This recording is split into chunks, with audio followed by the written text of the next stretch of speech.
Hello बच्चों, मैं देवेंद्र सिंह। आज हम लोग पढ़ने वाले हैं lecture number 4 class 9th। Subject है केमिस्ट्री और हम लोग का लेक्चर नंबर 4 है और चैप्टर नंबर 2 है क्या हमारे आसपास के पदार्थ शुद्ध हैं। तो इसके पिछले वाले वीडियो में आप लोग पढ़ चुके थे परिक्षिप्त प्रावस्था और परिक्षेपण माध्यम क्या होते हैं। तो उसके आधार पे हम लोग अब पढ़ेंगे। उनके आधार पर बिलियन को कितने भागों में बांटा गया है और सबके जितने भागों में बांटा गया है उनका पूरा विस्तृत जानकारी हम लोग लेंगे। चलिए स्टार्ट करते हैं हम लोग।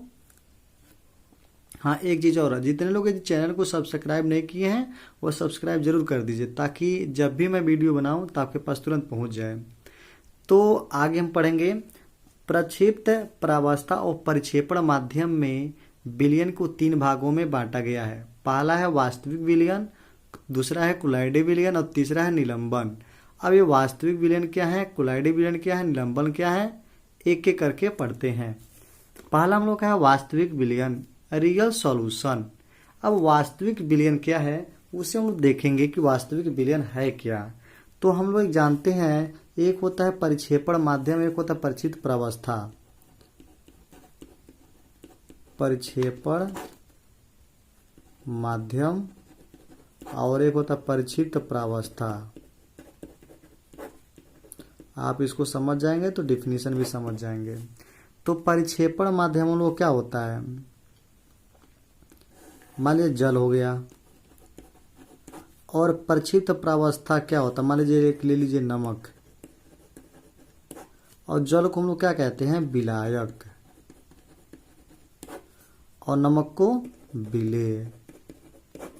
यानी परिक्षिप्त प्रावस्था विलेय होता है और परिक्षेपण माध्यम विलायक होता है, यानी जल को विलायक कहते हैं।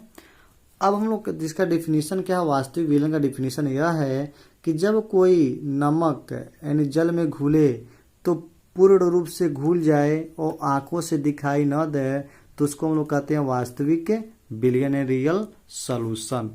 यानी कह सकते हैं जब कोई विलेय विलायक में घुले तो पूर्ण रूप से घुल जाए उसे वास्तविक विलयन कह सकते हैं। या कह सकते हैं जब कोई परिक्षिप्त प्रावस्था परिक्षेपण माध्यम में पूर्ण रूप से घुल जाए तो उसको हम लोग क्या कहेंगे, वास्तविक विलयन कहते हैं। तो उसका डिफिनीशन हम लोग देखेंगे कि जब परिक्षिप्त प्रावस्था के कणों का आकार 10⁻⁻8 सेंटीमीटर हो तो कण परिक्षेपण माध्यम में दिखाई नहीं देते, अर्थात विलयन में दिखाई नहीं देते, तो इस विलयन को वास्तविक विलयन कहते हैं। जैसे नमक और पानी का विलयन, नमक और या चीनी और पानी का विलयन इत्यादि। अब वास्तविक विलयन के जो गुणधर्म है उसको हम लोग जान सकते हैं। यह एक विषमांगी या कह सकते हैं यह विषमांगी मिश्रण है। यह इसे अलग करके आंखों से देख नहीं सकते हैं या इसमें किरण फैल नहीं सकती, किरण पूर्व से फैल जाएगी। ये अस्थायी होते हैं, इसे छानन विधि से अलग नहीं कर सकते हैं। यह हम लोग का वास्तविक विलयन के गुणधर्म हैं। अब अगला हेडिंग हम लोग का है कोलाइडी विलयन। एक कोलाइडी विलयन क्या है इसको हम लोग देखेंगे। तो कोलाइडी विलयन, कोलाइडल सॉल्यूशन, जब परिक्षिप्त माध्यम में परिक्षेपण कणों का आकार यानी कोलाइडल सॉल्यूशन। कोलाइडल सॉल्यूशन किसे कहेंगे कि जब परिक्षेपण माध्यम में परिक्षिप्त कणों का व्यास 10⁻⁻4 से 10⁻7 या 5 कह सकते हैं सेंटीमीटर होती है तो इस विलयन को कोलाइडी विलयन कहते हैं। यानी जो हम लोगों का पानी में घुलेगा जब कोई विलेय तो उसका जो व्यास जो होगा 10⁻⁻5 से 10⁻⁻7 सेंटीमीटर होगी। तो इस प्रकार के जो विलयन होते हैं कोलाइडी विलयन कहलाते हैं। जैसे दूध हो गया, रक्त हो गया, टूथपेस्ट हो गया इत्यादि। इन कोलाइडी कणों के गुणधर्मों के बारे में पढ़ लेते हैं। यह एक विषमांगी मिश्रण है, इसे अलग करके आंखों से नहीं देख सकते हैं। ये प्रकाश किरण को फैलाते हैं। ये अस्थायी होते हैं क्योंकि इसे कुछ छोड़ देने पर नीचे बैठ जाते हैं।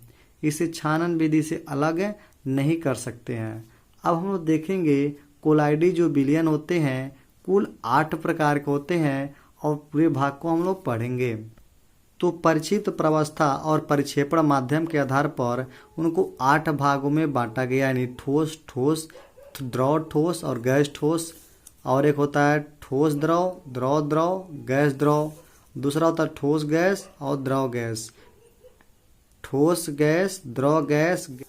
इसमें गैस गैस नहीं होते हैं, क्योंकि गैस गैस एक समांगी मिश्रण होते हैं। तो हम लोग पहला पढ़ेंगे परिक्षिप्त प्रावस्था। परिक्षिप्त जो प्रावस्था है यानी ठोस है और परिक्षेपण माध्यम है ठोस। यानी ठोस ठोस का जो मिश्रण होता है वह ठोस साल कहलाते हैं। जैसे पीतल, पीतल में जिंक और कॉपर से मिलकर बनाया जाता है, तो वो हम दोनों, जिंक भी ठोस है और कॉपर भी ठोस है, ठोस ठोस से मिलकर बना हम लोग का पीतल बन जाता है। तो यह हम लोग का कहलाएगा ठोस साल प्रकार कहलाएगा। दूसरा होता है द्रव और ठोस, यानी परिक्षेपण माध्यम में परिक्षिप्त प्रावस्था। द्रव, कोई द्रव ठोस में घुल जाए, यानी द्रव कोई ठोस में समाहित हो जाए तो हम लोग होता है पनीर, क्योंकि पनीर में द्रव समाहित होता है, उससे उसके प्रकार को कहेंगे जैल। अगला हम लोग का है ठोस गैस, यानी कोई ऐसा गैस हो जो गैस ठोस में समाहित हो, वह होता है फोम, क्योंकि फोम में गैस समाहित होती है और जो प्रकार कहलाते हैं फोम कहलाते हैं। चौथा देखेंगे द्रव और ठोस, यानी किसी द्रव में ठोस समाहित हो तो वह होता है कीचड़। कीचड़ एक द्रव होता है, द्रव में ठोस समाहित होता है, वह कहलाता है साल। या सल्फर वाला भी एग्जाम्पल ले सकते हैं। जैसे मान लीजिए यदि सल्फर का जल में कोलाइडी या नमक का बेंजीन में कोलाइडी, ये हम लोग साल कहलाते हैं।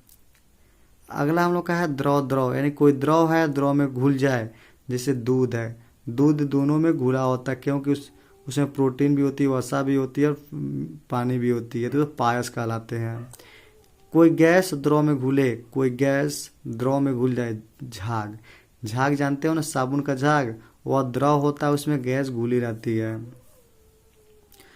चौथा हम लोग का है, अगला हम लोग 7वां है धुआं, यानी कोई ठोस हो जो गैस में घुल जाए, तो जानते हैं धुआं, क्योंकि धुआं में कार्बन ठोस होता है और उसमें घुला रहता है, तो यानी ठोस गैस में घुला रहता है, उसे ठोस एरोसॉल कहते हैं। अगला है द्रव गैस, यानी कोई द्रव है जो गैस में घुल जाए, तो कोहरा, क्योंकि कोहरे में द्रव होता है और गैस में घुल जाता है। अब अगला हम लोग का है गैस, गैस का मिश्रण, तो क्या होता है वायु। यह हम लोग का कोलाइडी विलयन नहीं होता है, क्योंकि एक समांगी मिश्रण यह होता है। और यहीं पर हम लोग का कोलाइडल सॉल्यूशन पूर्ण रूप से समाप्त होता है। अब हम लोग पढ़ेंगे अगला निलंबन। इसे हम लोग का निलंबन है सस्पेंशन।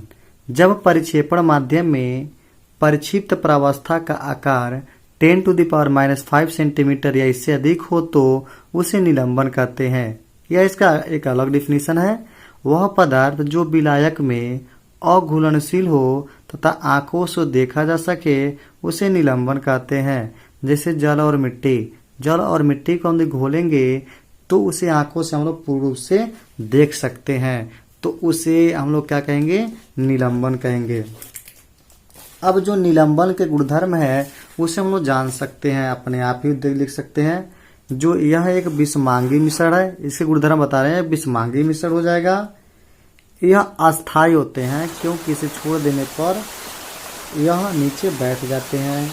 एक आंखों से देखे जा सकते हैं और इन्हें छानन विधि से अलग भी कर सकते हैं। और आज हम लोग का वीडियो पूरा रूप से समाप्त हुआ, यानी लेक्चर नंबर 4 समाप्त हुआ। अब आगे हम लोग पढ़ेंगे इसके अगले वाले वीडियो में। सो आज के लिए बस इतना ही। बहुत बहुत धन्यवाद।